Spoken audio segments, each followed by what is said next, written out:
For every traditional automaker on the planet, the rule for success is simple. If people want your cars, you build more factories, speed up the assembly lines, and crank out as many vehicles as possible to capture that revenue.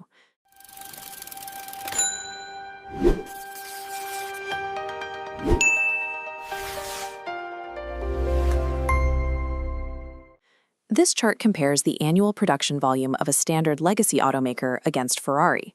Despite having a brand presence recognized in every corner of the globe, Ferrari shipped exactly 13,640 cars in 2025. That low volume is decoupled from market interest. In fact, their order book is currently filled out entirely through the end of 2027. If you order one today, you will be waiting years for it to arrive. In a conventional business sense, this behavior is irrational. You have a line of wealthy, qualified buyers holding cash, yet by making them wait, Ferrari is willingly leaving billions of dollars in potential revenue on the table. Ferrari's refusal to scale is a calculated choice rather than an industrial limitation. This deliberate strategy dates back to the company's peculiar origins. Enzo Ferrari made his competitive driving debut in 1919. He was obsessed with track racing, and building cars for the general public held zero interest for him. When he founded Scuderia Ferrari in 1929, the team did not even build its own vehicles. They operated as a racing division for Alfa Romeo, fielding modified cars for amateur and professional drivers. That arrangement ended in 1939. Enzo split from Alfa Romeo to establish Auto Avio Costruzioni, though a non-compete clause in his exit contract legally barred him from putting his own name on a car for 4 years. During the Second World War, the original factory in Modena was bombed twice, forcing a relocation to Maranello. Out of necessity, Enzo had to build a completely independent manufacturing facility. By 1947, those facilities produced the Ferrari 125S. It was the first vehicle to officially carry his name, powered by a sophisticated, custom-built Colombo V12 engine. Even then, his philosophy remained rigid. Road cars were an annoying necessity, built and sold to wealthy buyers for the single purpose of generating cash to fund his Scuderia racing division. Ferrari's counterintuitive business model exists today because the organization originated as a racing team that accidentally became a manufacturer. Because racing was the sole priority, the consumer vehicles directly inherited track-tested technology. Innovations in aerodynamics, hybrid powertrains, and telemetry developed for Formula One migrated straight into the road cars. But the engineering was only half the equation. Ferrari sold a sensory experience. That naturally aspirated V12 was expensive to manufacture and fragile, but it produced a tearing, high-pitched shriek that no other automaker could replicate. They paired that engineering with deep cultural mythology. After a race in 1923, Enzo was entrusted with the prancing horse logo by the parents of Francesco Baracca, a legendary Italian flying ace who carried the emblem into battle during the First World War. Combining heroic wartime mythos with dominance in Formula One racing gave the brand an aura. The cars ceased to be viewed as a method of transportation and became rolling status symbols. Over the decades, acquiring a Ferrari evolved from a specialized hobby for driving enthusiasts into an entry ticket to an ultra-elite global club.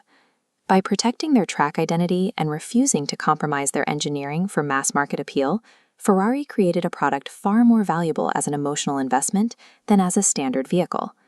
This graph plots the global population of ultra-high net worth individuals over the last decade. As global wealth has exploded, the demand for exclusive luxury status symbols has skyrocketed right alongside it. But look at what happens when we plot Ferrari's production volume on the same timeline. The line barely moves. The chasm between the people who can afford to buy one and the actual supply of vehicles is widening every single year. This is the execution of Enzo Ferrari's foundational business rule: always sell one car less than the market demands. Today, that psychological rule governs the entire corporate operation. Buying a new, limited production model like the F80 supercar requires navigating an artificial squeeze. You have to be on the right client list, and you often need an established purchase history with their pre-owned models. Simply having the cash in hand will not secure you a new allocation. The modern brand operates with infinite demand and a wealthy, increasingly younger client base. They have the factory space, the capital, and the workforce to immediately double their output if it appears to, which leaves us with a multi-billion-dollar question. If a publicly traded company has the manufacturing capacity, the eager customers, and absolute financial incentive to sell thousands more cars, why don't they? For a mass-market automaker, these conditions would trigger an immediate factory expansion. Ferrari chooses the opposite path, actively refusing to scale its physical production to meet the market. For a publicly traded company, intentionally rejecting thousands of willing buyers appears to be a direct contradiction of traditional growth logic. This strategy is designed to decouple revenue from volume, allowing profit margins to climb even while the number of cars shipped remains stagnant.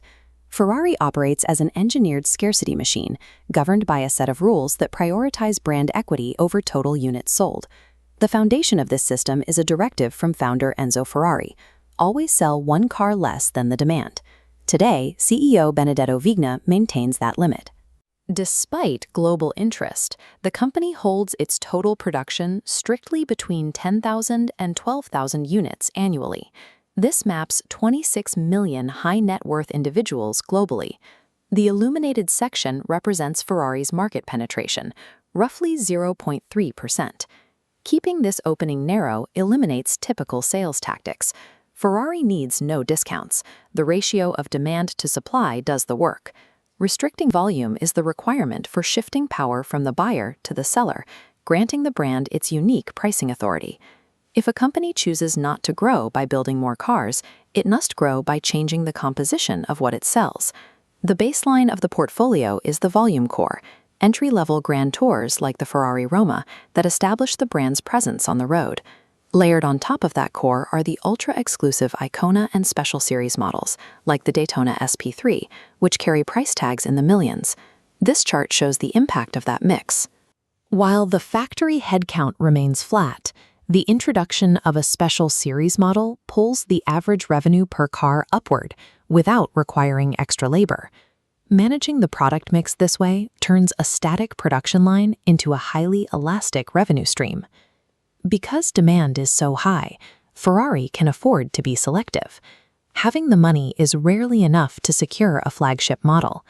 Through a dealer-managed allocation system, buyers must prove their loyalty by building a history with entry-level models and demonstrating stewardship of the cars they already own. The result is a closed loop. While a massive amount of outside capital is turned away, 66% of all new Ferraris are sold to existing clients. Once a buyer is approved, they are funneled into the tailor-made or atelier programs to customize every detail of their vehicle. A client might pay €50,000 extra for custom paint or specific stitching. Because the material costs are minimal, this incremental revenue carries profit margins approaching 100%. The entire pipeline is designed to monetize depth over breadth, squeezing the maximum yield from a deliberately restricted group of owners. There is a constant industrial temptation for Ferrari to expand its manufacturing footprint and capture the billions currently left on the table. But flooding the market would likely collapse the secondary market values that their top collectors depend on, instantly eroding the exclusivity that supports their pricing. This creates a permanent tension between the corporate drive for expansion and the brand's requirement for scarcity. We have seen how Ferrari engineers this scarcity to protect its margins. The final question is whether this refusal to scale has allowed them to achieve the financial dominance Wall Street expects. Ferrari has engineered a system where revenue growth is completely divorced from factory output. They scale their profits upward against a strictly finite physical supply. If restricting supply yields 23% margins, the logical question is why rival luxury automakers don't simply cut their production lines in half and double their prices. The reality is that scarcity on its own does not create value. It acts purely as a multiplier for an object that is already intensely desired. Ferrari possesses a moat that cannot be replicated with a sudden price hike: 75 years of uninterrupted presence and pedigree in Formula One racing. This authentic motorsport credibility justifies the premium. This traces directly back to Enzo Ferrari himself. The company was built entirely on a relentless obsession with racing, long before it was ever positioned as a luxury consumer product. They spent decades building a rabid, authentic demand first, and only learned to ruthlessly restrict it later. It is a chronological sequence that competitors simply cannot fake or skip. But this high-wire act has immediate downsides. Relying on deprivation marketing, using extreme wait lists to drive urgency, creates severe structural risks for the brand. The allocation system has grown increasingly toxic. To maintain their VIP status and secure a spot in line for the rarest models, buyers are often forced to purchase standard cars they don't actually want, driving them briefly before taking a financial loss on the secondary market. This creates intense cultural friction. By prioritizing ultra-wealthy, high-margin luxury consumers, the company risks alienating the traditional motorsport purists who originally championed the brand. Now they face their ultimate stress test, the transition to electric vehicles. To defend their massive pricing power with the upcoming electric Ferrari Luce, they're heavily investing in dedicated facilities to ensure their drivetrains remain engineered and handcrafted entirely in-house. Their record-breaking 2025 results highlight a precarious balancing act. They must constantly weigh the financial upside of exploiting their brand equity against the risk of destroying the very soul that makes the cars valuable. Modern manufacturing is largely driven by a single pervasive assumption that consumer demand is a metric to be aggressively chased and completely satisfied. Ferrari operates on the exact opposite principle. They treat demand not as an objective to meet, but as a precious, finite resource that must be carefully managed and preserved. The strategic lesson here is that true value creation often requires restraint. It demands the terrifying discipline to know exactly what not to sell and how much not to produce. The divide between an efficient manufacturer and a legendary brand lies in this specific trade-off: the willingness to gamble against immediate sales volume to protect a scarcity that could collapse with a single overproduced year. If you want to understand the exact strategies that build and defend the world's most powerful companies, hit the subscribe button for more deep dives from Brand Brains.